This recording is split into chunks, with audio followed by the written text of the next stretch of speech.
Start to share these slides. I hope everybody can see those okay. Um, so, as Tanya mentioned, my name is Evan White. I'm currently the executive director of the California Policy Lab's UC Berkeley site. I'll talk a little bit about CPL in a minute, but just so you know me a little bit, I was trained as a lawyer and also did a master's in public policy at UC Berkeley. Go Bears! And I worked for many years in the federal government at the Consumer Financial Protection Bureau, which was a agency set up in the wake of the financial crisis. I worked in several different roles there, but spent most of my time there as an advisor to the head of the agency, a guy named Rich Cordray. I also worked sort of clerked in various positions in state and federal government.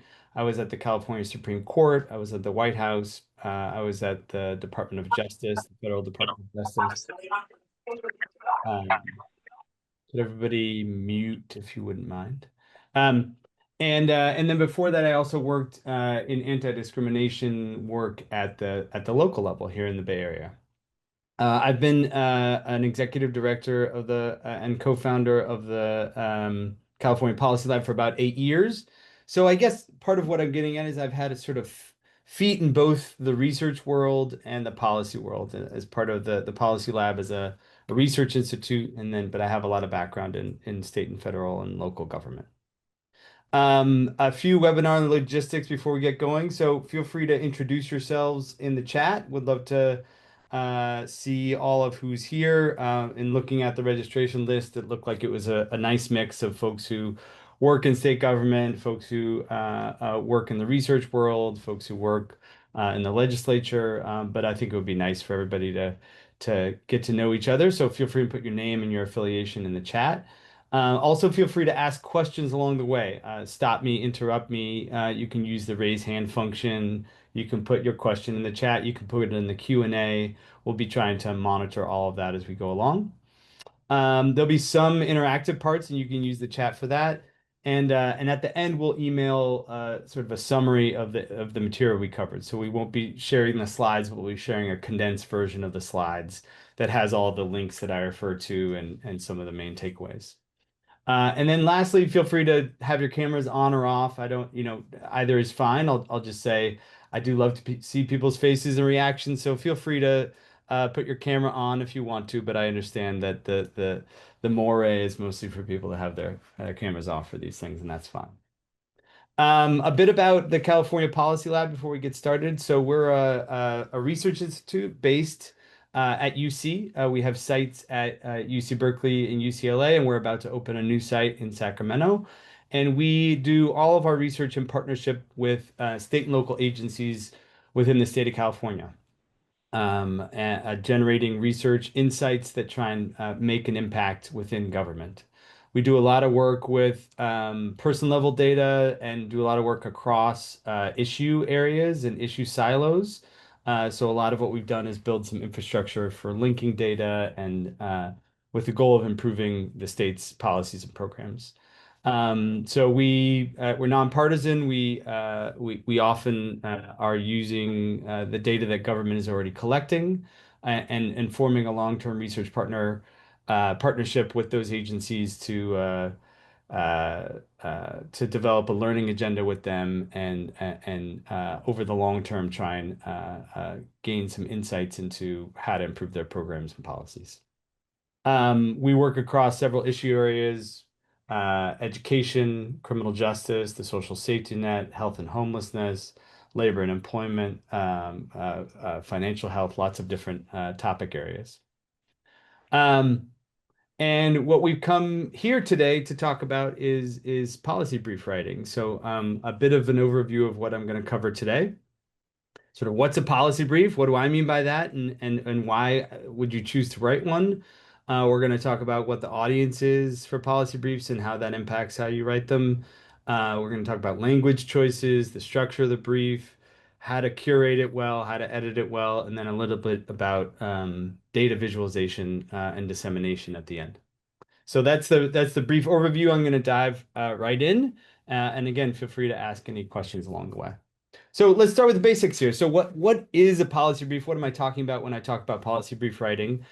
We've realized by doing this training that people mean a lot of different things by it. And in our context at the Policy Lab, we're mostly coming at this from a research perspective. So we're accustomed to long academic research reports, and a policy brief is something that takes one of those and distills it down to something very short.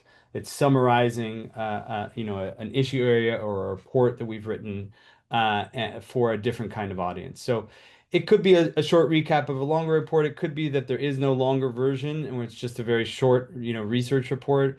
It could be a one page fact sheet. I do think that what I'm going to talk about today applies to a lot of different forms of briefing.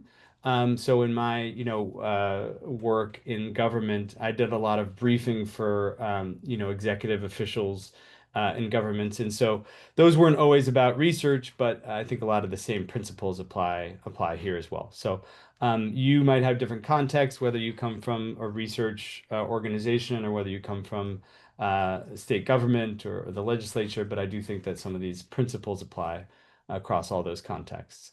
But the examples I'm going to be using today are mostly about research. So why would you write a policy brief? First and foremost, I want to just you really want something to change as a result of this, right? So the part of the goal here is not just to sort of convey information, but also because you're trying to convince somebody to do something different as a result of that information. You might also want to shorten something so that a busy person would read it. We do a lot of work in the academy that sits on a shelf and doesn't get read by other folks.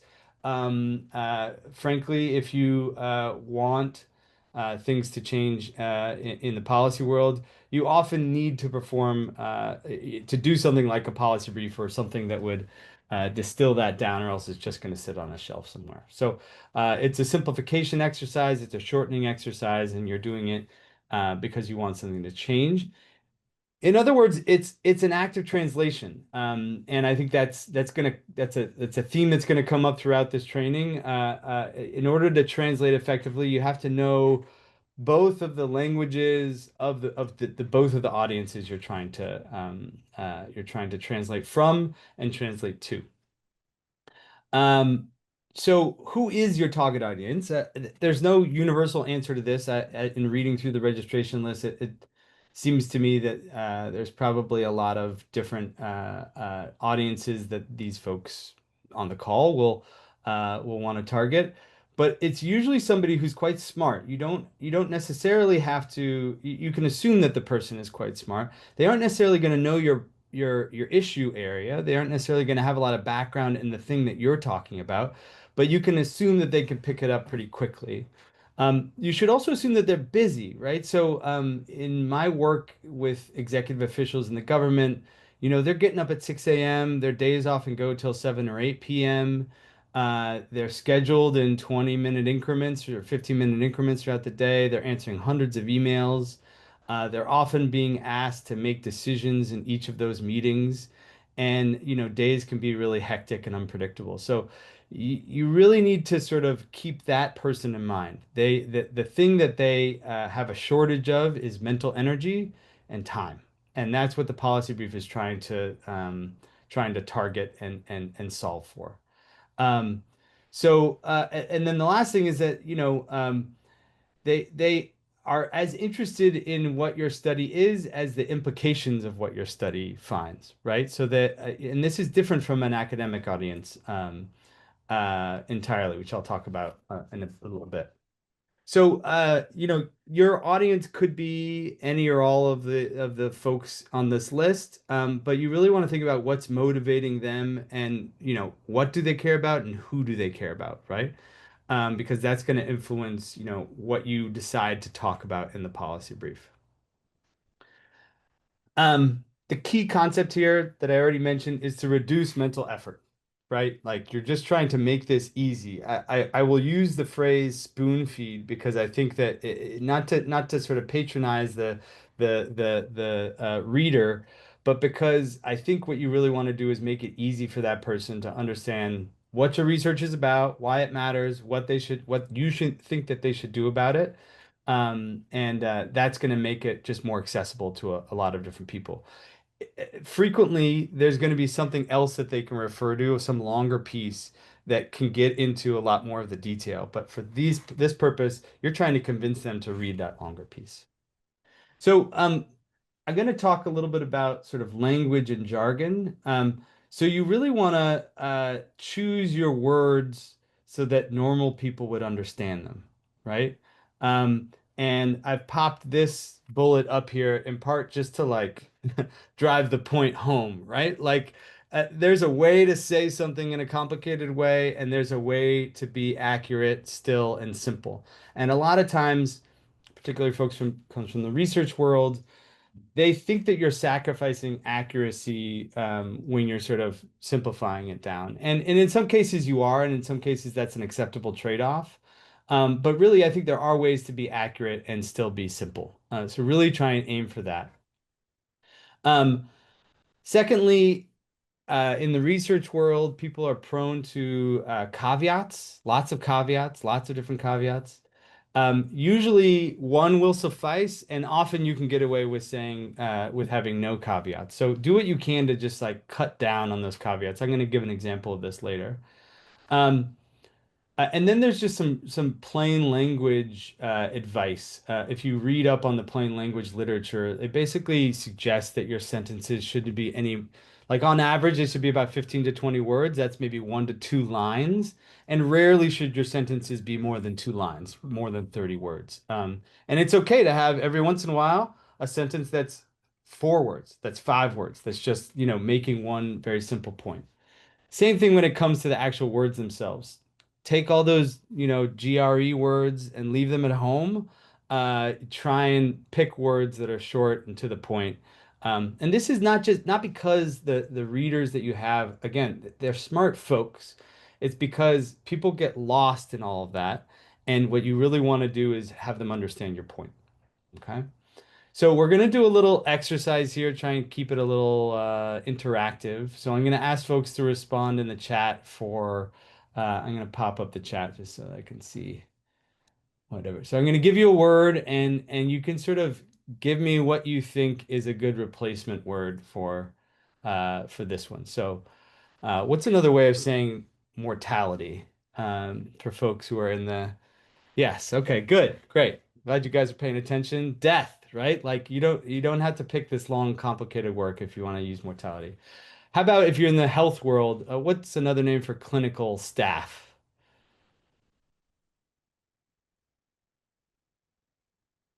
Healthcare workers, right? Nurses, doctors, clinicians. Yes.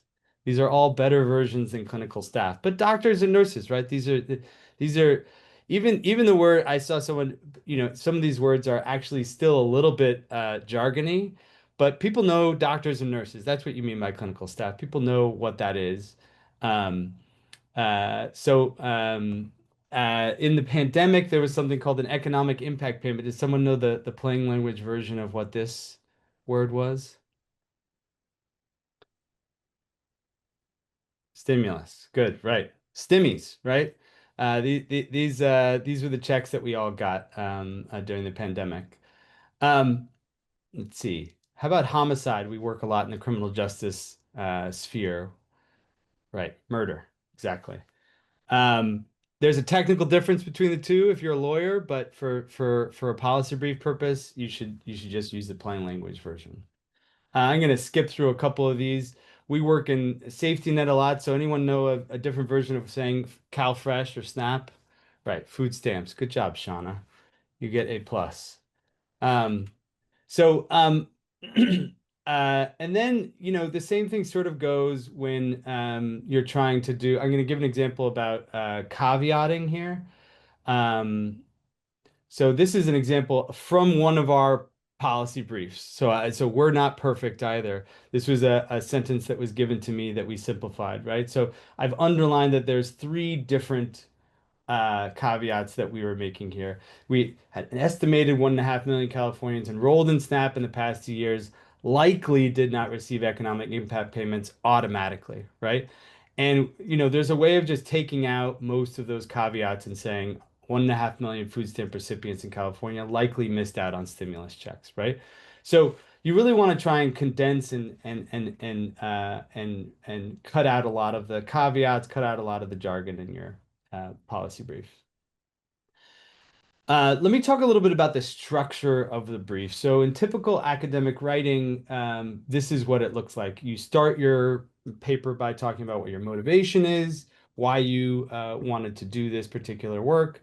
You talk about the data you're going to use to address those questions and your methods that you're going to use to address those questions. And then you get into talking about what your results were, your findings, and you then have a little bit of discussion. Usually, you're sort of flagging, oh, something about what future research should be done, et cetera, et cetera. The policy brief format basically cuts out the first three sections of that and skips straight to what your findings are and talking about the implications of that. And that is stressful to an academic, right? Because in the academic setting, what you're trying to do is convince the reader that your methods merit the result that you're showing them. Okay. And that's the whole purpose of your paper is like you're trying to convince them that what you've done should merit them believing what your result is.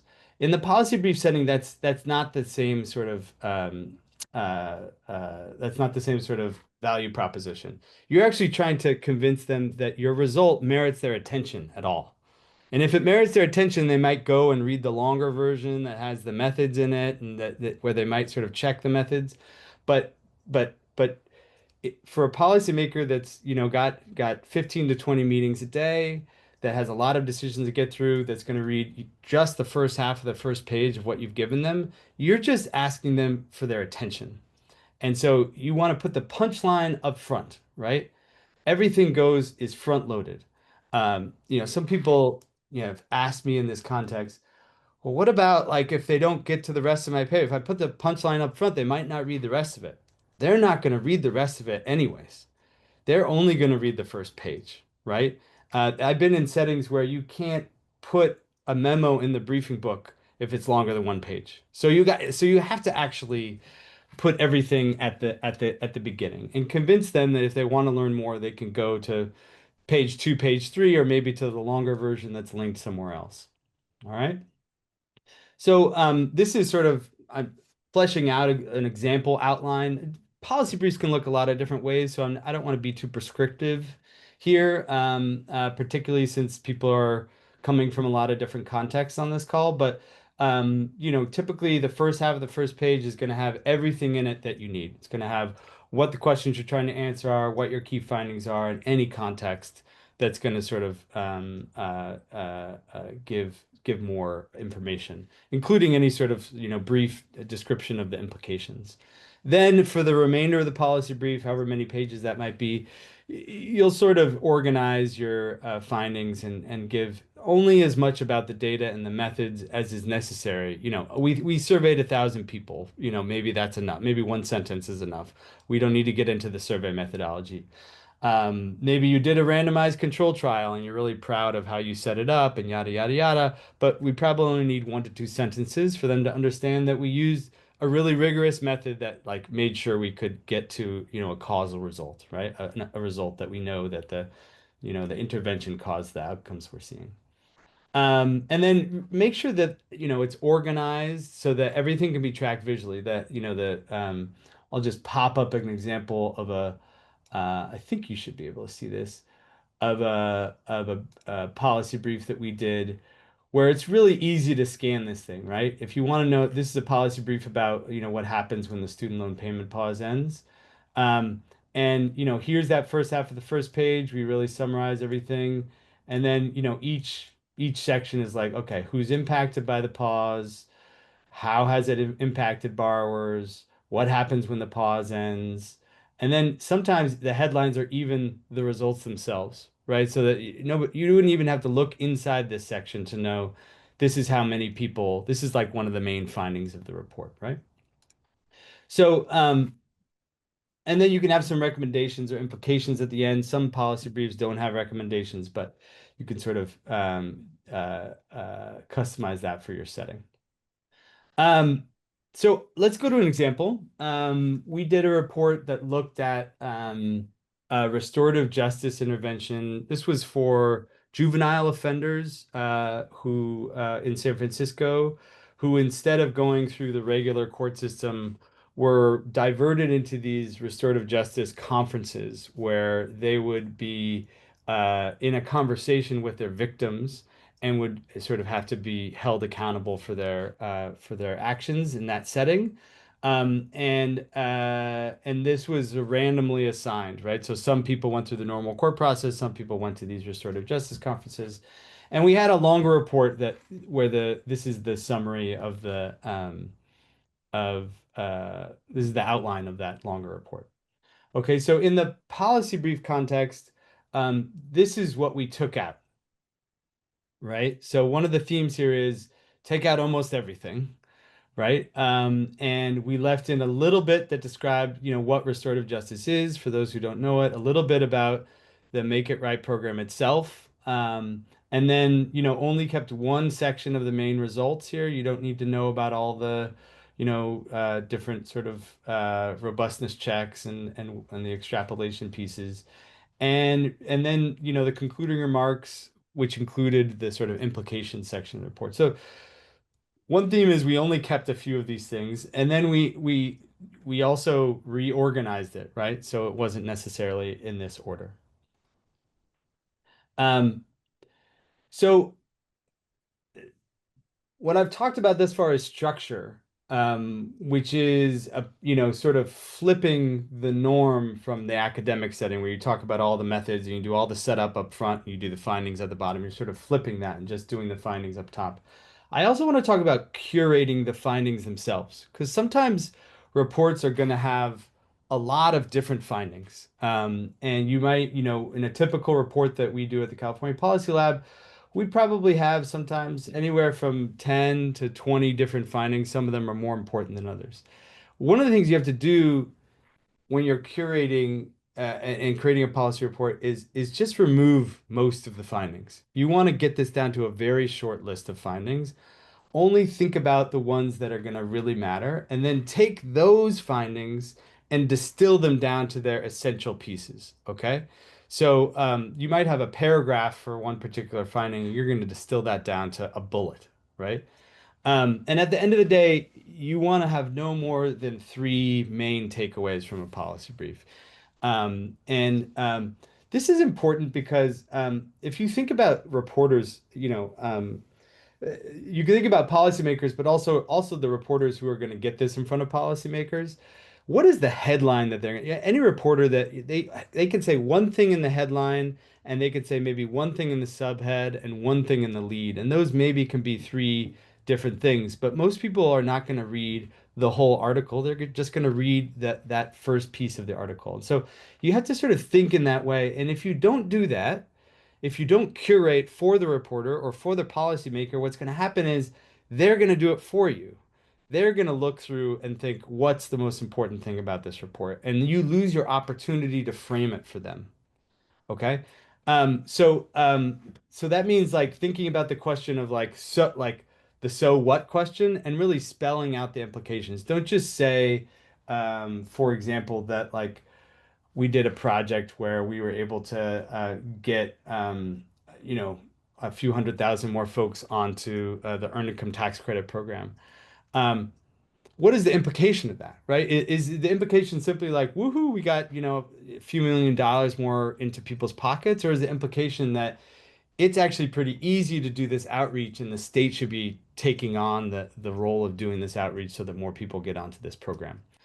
So whatever it is you actually want to happen, really try and spell that out. I'm going to give you an example. So we did during the pandemic a report on crime trends during the pandemic, and these are the findings from that report. And I want you to just take a quick look through and tell me what you would highlight, or if you were to only have to pick one to three of these things to put into a policy brief. Because there's a lot of different numbers here. There's a lot of things that happened during the pandemic in terms of crime. What do you think is the most important part?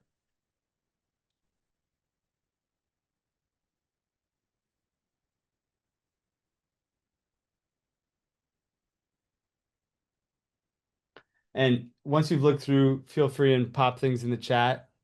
Thank you, Carly. You're already on top of it. Violent crime 60% lower than 1992. Big deal. Violent crime rate increased in specific crimes. Yep. COVID lockdowns.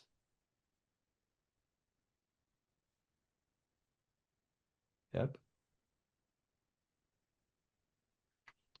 I love this example because in some ways there's like no particular right answer, but what I want to show you is what happens when you don't curate yourself. Okay, pretty much every response in the chat is correct. Like you can frame this in a lot of different ways, but if you just put this report out without curating, here's what reporters do. And this is actually exactly what happened when we put out this report, right? So like if you aren't curating yourself, they're going to curate for you. And what we did when we put out the policy brief version of this is yes, murders went up by 31%. That was a big deal. You probably remember there was a lot of talk during the pandemic of the murder rate going up. Our policy brief version of this included the fact that murders went up by 31%. That's there in the third bullet. And what we did was also pulled out a couple of important contextual factors, right?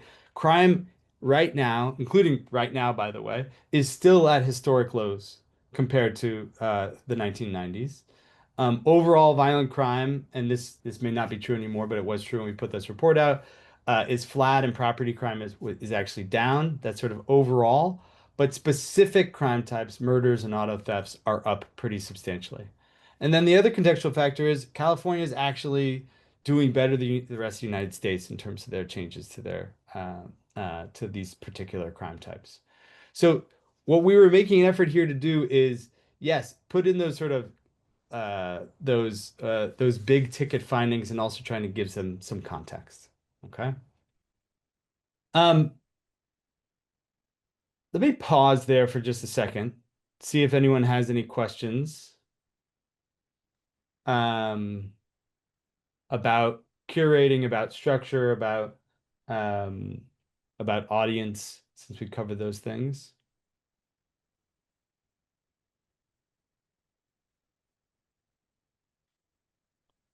All right, right on. Um, okay, I'm gonna get into editing. So there everybody here knows how to edit. I'm not not suggesting there's any magic sauce here, but I do think there's a couple of things that we do that I find to be really important and that I think are very applicable across a broad range of different types of organizations. The first one is to really solicit outside editors for your work. Get other people at your organization or even not at your organization to read it before it goes live. They're always going to make your work better, in my experience. And they really help with what I think is one of the key things about editing, which is about releasing your ego and releasing your attachment to particular phrases, to particular words, to particular sentences, and allow something to be sort of cut, condensed, restructured, all of that. So in a typical piece that we put out at the California Policy Lab, I would say there's at least, 5 or 6 different sets of eyes on this. The second technique that we do is sort of focusing on a different thing for each read, for each draft. Okay. And one way of it's sort of a funnel approach where the first read is going to be like at the section level. You're just looking to shorten the thing overall, right? You're just looking to cut certain sections and cut out as much as you can, right?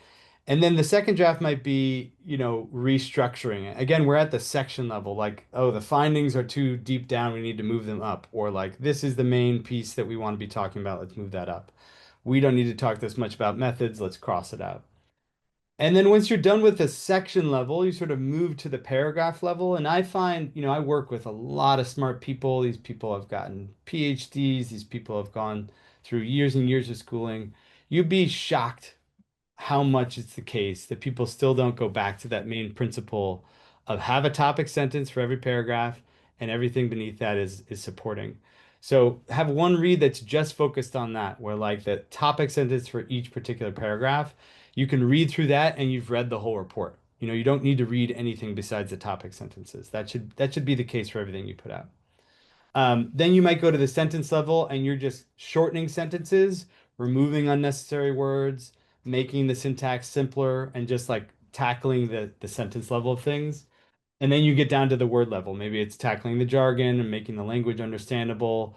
Frequently at this stage of the editing process, the language has gotten inconsistent. So you're using the word mortality up here and the word death down here and yada yada. So um, part of what I'm getting at is you got to read a lot of times. You got to do a lot of different edits. And I do think that like starting big and going down to smaller stuff and could be a really helpful approach. So you may do some version of this already, but just flagging that this is one technique that we've used. Um,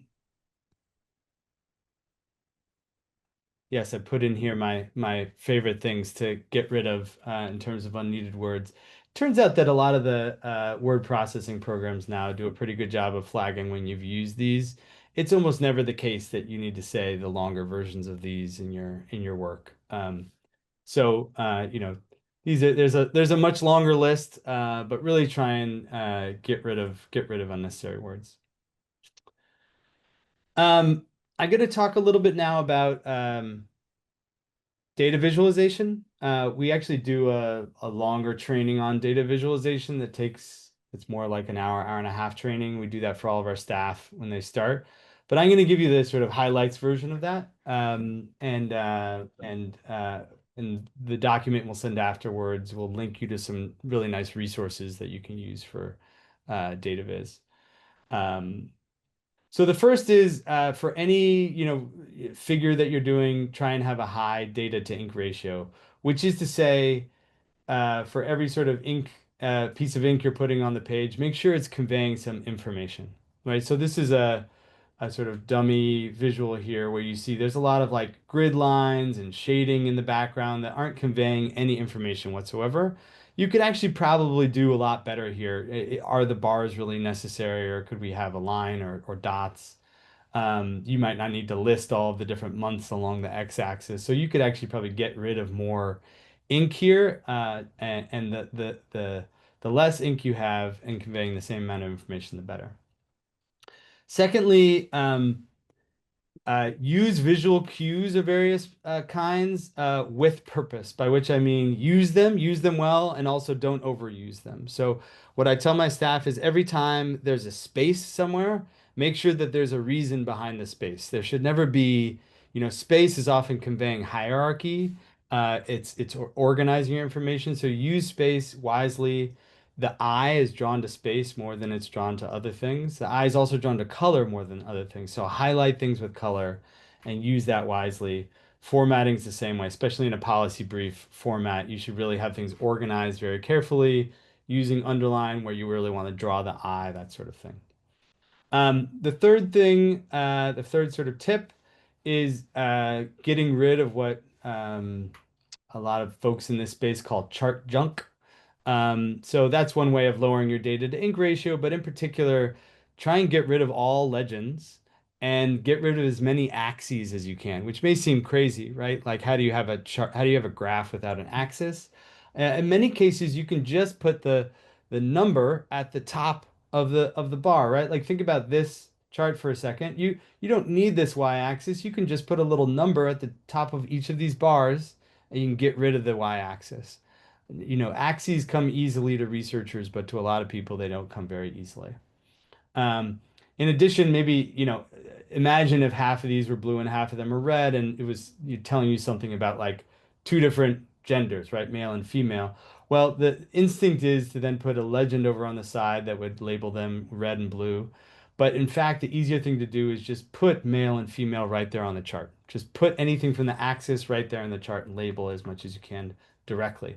We do a pretty good job of labeling directly. This is an example down here. Not only is it sort of labeling directly, but it's putting the whole story right there on the chart so that you don't have to wonder what's happening in this chart. It's describing it to you. And So that gets me to my fourth tip, which is to use something else besides Excel and PowerPoint. If you use those as your default, you're going to create bad data visualization. We use Data Wrapper. I'm not getting paid by them. You can use something else, but it's a really nice software. It's free. It creates interactive charts. It's embeddable on websites. It's mobile responsive. So does a lot of the work for you, and it's pretty easy to use. So I recommend that software to a lot of folks.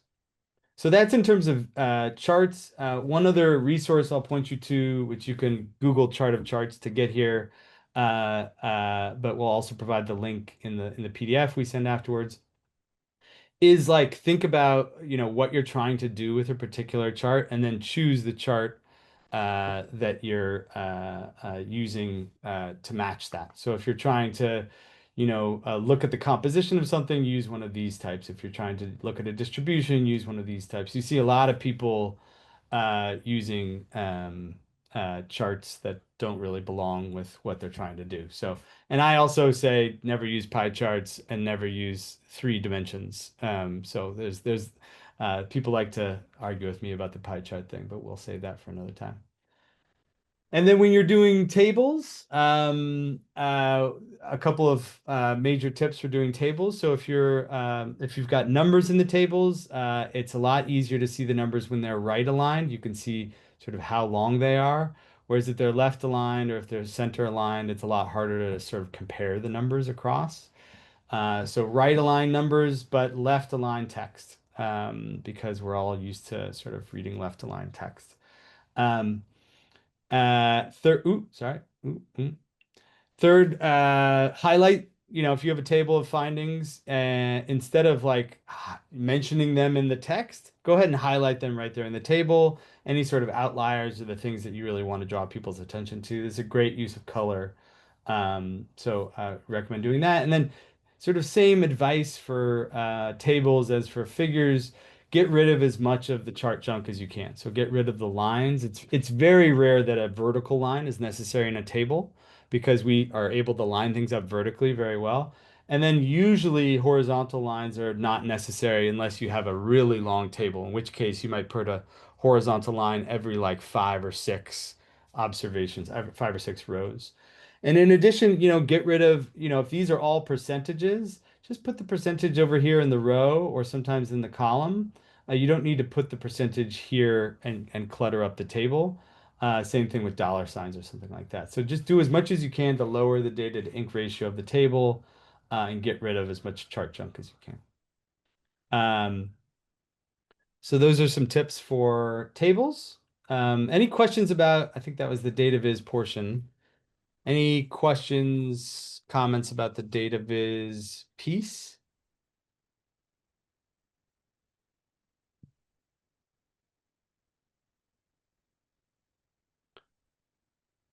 All right, feel free and add your favorite data viz suggestion.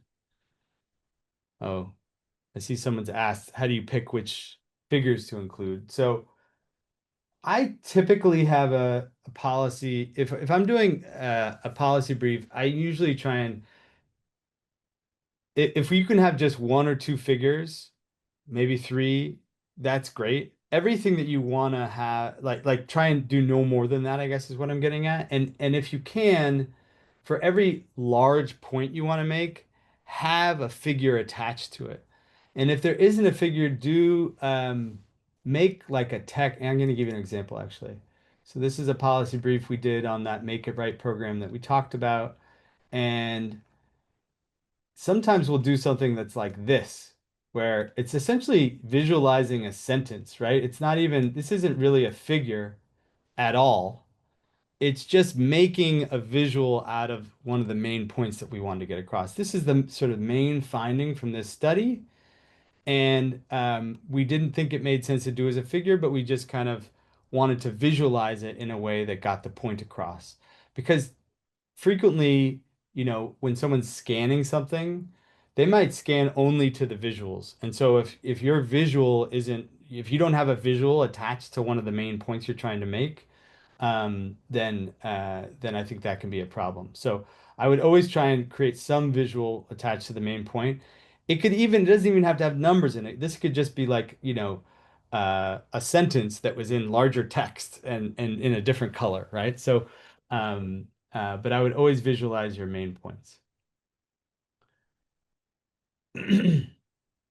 Any other questions about data viz? I'm only monitoring the chat, so if there's anything in Q&A, let me know, Tanya and Carly. Um, all right, let me move on to dissemination.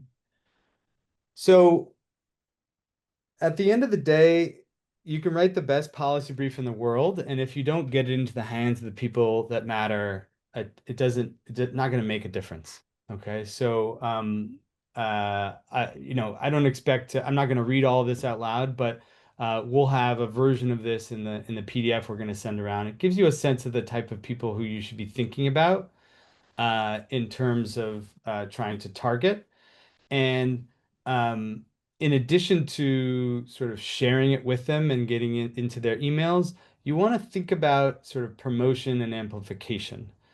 Because the things that we've put out that have had the biggest impact, that have made the biggest splash, that have gotten the most attention, it's not because of the dissemination that we did, it's because of the dissemination that other people did on our behalf, right? People look for, that their trusted people who they follow on Twitter or Blue Sky or whatever platform, people, if someone's going to forward your email along, like your results along to someone else, that's going to make a much bigger impact than you trying to amplify your own work. So do that intentionally. If you post something on LinkedIn, Sean, our communications director, is always really good about this.